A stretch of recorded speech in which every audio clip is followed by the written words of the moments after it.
O shout out sa ating lahat. Ingat po sa ating mga kababayan dyan sa Pilipinas. Paayong adlaw kaninyong tanan. Ito yung panibago kong reaksyon ngayon. Diretso na sa ating gagawing reaksyon ngayon na video na to. Bakit po yung ibang mga kababayan natin nananawagan sa Armed Forces of the Philippines na makialam? Kung ang Armed Forces po ay makikialam, katulad nung experience natin sa EDSA 1 at EDSA 2, EDSA 1, EDSA 2, tatlong bagay lang po yun eh.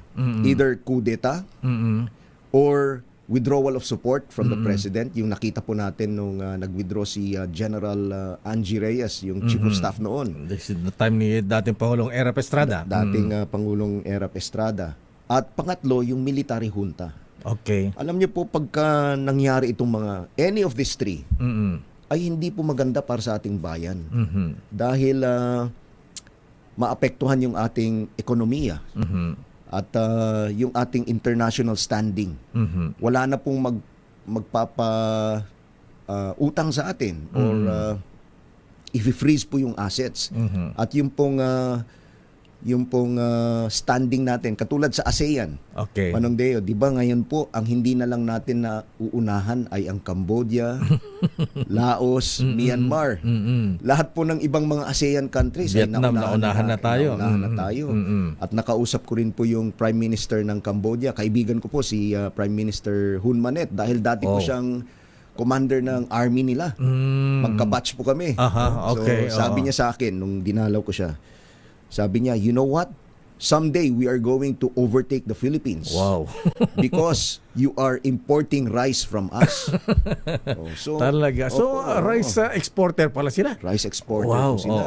So, kailangan po talaga ay wag na tayong manawagan sa Armed Forces of the Philippines na makialam po dito sa ating political and itong pong democratic processes natin, no? Okay, General Browner, sir, ano ang gusto nila mangyari?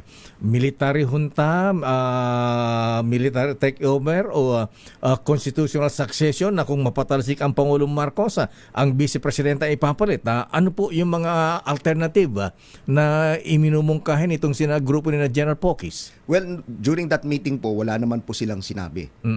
Inaantay nga po namin kung ano yung gusto talaga nilang gawin namin pero hindi nila binanggit.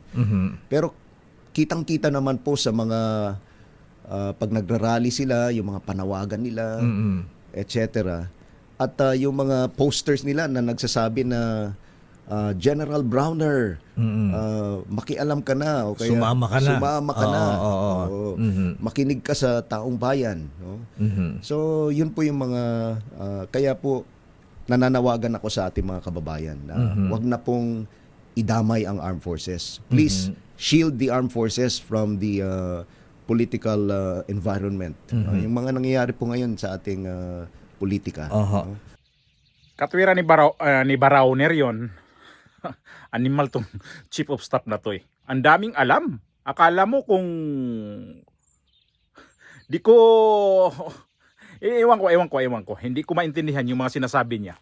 Di ko alam kung nasa politika na talaga siya kasi yung mga punto ng pananalita niya, politika eh. Di ba? Dito tayo banda sa may upuan kasi mahaba-haba natin tong ilang minuto lang naman natin gawin ang reaction to. Dito tayo sa may hagdanan. Yung sabi niya na nanawagan siya sa mga mga tao na wag daw silang isali dito sa gulo ngayon sa politika, dito sa mga korupsyon. Kailan kayo pwedeng mangialam? AFP yung mayroon ng lala pa sa ngayon, tsaka kayo mangingialam dito o wala ka talagang silbing chief of staff na yan. Hindi ko sinabi na kayo mag-aklas kayo sa gobyerno. Kung ayaw nyo mag-aklas, wala naman eh. Wala namang problema yun eh. Ang ano niyan is gumawa kayo ng hakbang na iparamdam nyo rin sa gobyerno na hindi maganda yung ginagawa nila ngayon. Ibig sabihin lang nito, nakikita ko lang sa inyo mga Armed Forces of the Philippines ngayon, mayroon talaga kayong pangamba na may mag-aaklas. Kaya lang, ito si Browner, ito yung nagiging sagabal dyan sa mga iba. Kasi confirm naman talaga na itong si General Pokis ay nakipag-usap sa kanya. So hindi ito titigil ang alingas-ngas ngayon na magkudita talaga kung itong gobyerno ni Bongbong Marcos hindi talaga to magbago. Kung patuloy pa rin to siya ngayon na ginagawa niya ngayon na parang ginagawa niya mga tanga ang mga tao na nang husto, mantakin ba naman itong ginagawa ni Bongbong Marcos ngayon na panahon sa suna ang dami niya mga sinasabi, pero bandang ano pala, ilang buwan lang, yun pala hindi natotoo. Ang dami kaya, di ba? Siguro alam nyo na kung anong mga pinagagawa niya, anong pinagsasabi niya sa panahon ng suna.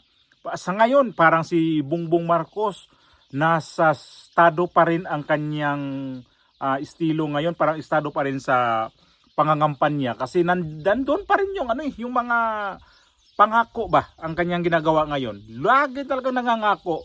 Tapos pagka sunod na araw o buwan, yung mga pangako niya wala namang nangyari. Ang dami kaya talagang nahalungkat ngayon ang pangako niya, yung unang-unang suna niya, itong Marlica Fund. Wala. Uy, nako, Diyos ko po. Tapos itong gobyerno na to ngayon, itong Armed Forces of the Philippines, kung hindi kayo kikilos dito sa gobyerno na to na ginagawa na talagang gatasan itong pera na taong bayan, inutil kayo mga Armed Forces of the Philippines. Huwag kayo magalit kapag pinuna kayo ng mga tao. Kasi nakikita namin yan kung ano ba talaga ang inyong gusto lang. Sarili lang talagang interes. Imagine mo naman itong general na to, mayroon pa siyang sinasabi na pag ginawa daw tong tatlong bagay lang naman, yung junta, military junta, itong withdrawal of support at saka itong mga kudita, masisira ang Pilipinas. Hindi na tayo makakautang sa ibang bansa kasi magkaroon tayo ng freeze asset ba yun? Animal ka. Ang iniisip mo pa rin pag ikaw nagiging presidente pala, halimbawa lang, utang pa rin. Bulubog na nga tayo sa utang, yan pa rin ang iniisip mo, utang sa ibang bansa. Ba't di na lang mag-isip na lang na hindi na tayo uutang? Bayaran ang lahat na utang, tapos itong susunod na magiging presidente, kung sino man yan, hindi na mangutang sa ibang bansa kasi lubog na tayo sa utang, browner. Tapos pala ikaw ang iniisip mo pa rin, utang. Anong klaseng utak anong klaseng utak ito? General ba ito? O nako, akala ko hindi kayo kayo sa politika. Sa punto ng pananalita nito, nasa sa politika si. Hindi siya sang-ayon sa mga taong bayan. Wala siyang doon, wala siyang pakialam sa taong bayan. Ang pinaka-protektahan lang talaga niya, gobyerno na sobrang garapal, sobrang pagnanakaw talaga ngayon.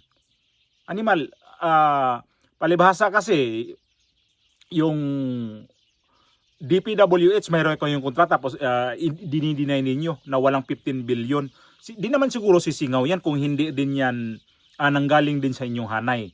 At itong mga retired general ngayon nananawagan na suportaan itong gusto nila. Kung sino man yan, klaruhin nyo rin kung ano ba talaga ang gusto ninyo. Military junta, yung sinasabi ni yung tatlong bagay na yan, kung ano ba talaga. Ito si Pokes, kung talagang kung saan ang rumbo nito, klaruhin nyo na, sir, kung saan talaga anong gusto talaga ninyo. Magpalit ba ng presidente sa pamamagitan ng people power, military junta, withdrawal support, ano ba yun? Tatlo yun, diba? Nabanggit ko lang kanina, nakalimutan ko na. Sorry, kasi lumilipad ang utak ko nito sa mga litsing yawa nitong mga AF na to, na wag daw idamay ang AF, mga military sa mga ordinaryong mga tao. Saan kami pupunta ngayon, abe? Browner? Ang pangit kasi nito, kasi sinasabihan ka na nga ng tuta ka ni Bongbong Marcos eh. Hindi namin na mag-withdraw kayo ng support. Iparamdam nyo kayong mga men and uniform na yun, na active kayo, na hindi nyo nagustuhan ito nangyari ngayon. Tingnan natin to si Bongbong Marcos kung anong gagawin niya. Kung di ba to di ba to karipas mo magsabi na bababa na lang ako sa pwesto. Kasi kayo, alam naman namin yan, dinagdagan kayo ng allowance, di ba? Yung 350. Yun ang dahilan. Sus, Ginoo ko.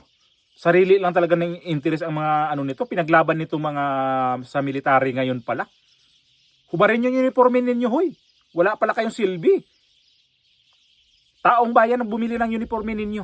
Taong bayan ang nagbigay sa inyo ng ano, ng tawag dito, yung mga benepisyo ninyo. Kasi di naman kayo kinakaltasan kasi. Takot lang kayo na sinasabi na kapag sumama kayo dito sa ano, dito sa panawagan, takot kayong tanggalan ng ano, tanggalan kayo ng ano nito, benepisyo, yung mga retirement pin, yung mga ano ninyo, pension. Yan ang tinatakutan nyo, baka wala kayong makuha. Paano kung ano, mag people power to, tapos si VP Sara ang ipalit. Pag sabihin ni VP Sara, lahat kayo dyan na main and uniform na yan na walang silbi, na wala kayong pakialam sa taong bayan, resign kayo. Pwede, wala, garapala na ginagarap. Ay nako, garapal kayong ginagawa ninyo sa mga taong bayan kasi hindi nyo kasi makontrol ang ano, hindi kasi makontrol ninyo itong administrasyon na to. Takot, doon kayo takot sa pamamagitan ba sa pera? Nako, Browner. Tapos nanawagan ka pa. Tapos di ka nahiya na itong Myanmar, yung sinasabi mo na uubertikan na naman ang Pilipinas, di ka nahiya doon? Itanim mo sa utak mo yun, hoy. Imagine sa liit na mga bansa na rin yan, tapos Pilipinas, dito na iiwan na naman sa hulihan. Hihilahin na naman tayo sa pinaka-potek natin na estado sa ating pamumuhay dyan sa Pilipinas. Hindi ka ba naawa sa mga ordinaryong tao? Hindi ka ba naawa dyan sa nakikita mo dyan? Pag dumadaan ka sa mga kalsada, kung saan man yan na maraming namamalimos, maraming tao dyan na naglalakad na hindi mo alam kung magkano lang kita niyan. Samantalang kayo, pag nagpensyon kayo, ikaw sigurado ka ilang libo ang pensyon mo kasi dumaan ka na sa ano, pinakarurok ng iyong ano, ng iyong posisyon. Mataas yan kasi depende naman yan sa ano, depende ho yan sa posisyon mo sa pagkamilitar. Wag mong anuhin ang mga tao kasi kami nag-aantay din kung ano talaga ang ano to sa gobyerno. Kung magbago ba to. Pero sa tingin ko lang nito hindi to magbabago. Browner, katong klase na to kasi spoiled sa inyo ito. Binigyan lang kayo ng allowance na tag 350 a day. Wala kayong ano, hindi niyo na nakikita yon. Kasi yun ang allowance niyo, ang ano, yung dinidipinsahan niyo, iniisip niyo, samantalang kaming mga walang allowance, ay nako. Kawawa. Tapos itong sa ibang bansa tinitingnan tayo, hindi nyo nakikita yan, hindi nyo naririnig sa mga balita. Tayo sa ibang bansa, pulutan na tayo sa mga ibang bansa kasi korupsyon natin grabe, napakaano na, hanggang lagpas tao na yung pagkakorupsyon sa ano, sa gobyerno ng Pilipinas ngayon. Tapos itong presidente natin bibiyahe pa sa ibang bansa na nakakahiya, no? Ako presidente, di ako pupunta ng ibang bansa. Ito yung bansa natin na ngayon na grabing korupsyon sa pamamagitan ng kanyang pagka-presidente. Hindi siya nahiya na humarap doon sa ASEAN, mga kapitbahay natin dyan sa ASEAN na ano, na uumangat ang kanilang bansa samantalang ang Pilipinas palubog. Hindi sila nahiya niyan. Si Marcos hindi nahiya. Sabagay, hindi na talaga nahiya yan kasi sanay na Sanay na sa kapal ng mukha nitong presidente na to. At pati na rin tong mga alipores ni Bongbong Marcos. Di ba? Ay nako nga naman, ang military ngayon, natamimi nito. Takot na takot. Kaya pag nabatikos kayo sa mga ordinaryong tao, huwag kayo magalit. Kasi karapatan namin yan magsalita. Hindi kami na iudyok na mag-ano kayo, lalaban kayo sa gobyerno. Warningan ninyo ang inyong gobyerno.